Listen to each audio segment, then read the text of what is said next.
Welcome to the last breakfast. Please enjoy the video. Open the box and remove the bow at Xtend Smartwatch and charger. Inspect the magnetic USB cable for damage and align the pins carefully. Connect the charger to a USB port providing 5V1A and attach it to the watch. Charge the battery to 100% before pairing for best performance. While charging, press and hold the side button for 3 seconds to power the watch on. Keep the watch on the charger until the screen shows a full battery icon.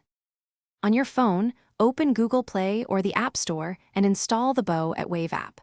Open the app and create or sign into an account using your email address. Enable Bluetooth 4.0 on your phone and grant location and notification permissions when prompted.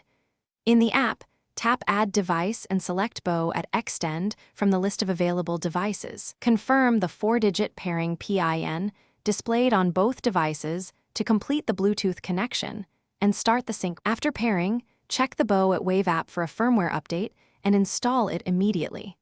Follow the app prompts and keep the watch within 2 meters while updating to avoid interruptions. Customize your watch face and enable notifications for calls, messages, and apps you want to receive. Turn on continuous heart rate monitoring and set sleep tracking to automatic for accurate data. Calibrate step counts by walking a short known distance and set daily goals like 10,000 steps and 30 minutes. Thanks for watching. If this was helpful, leave a like and consider subscribing. See you next time.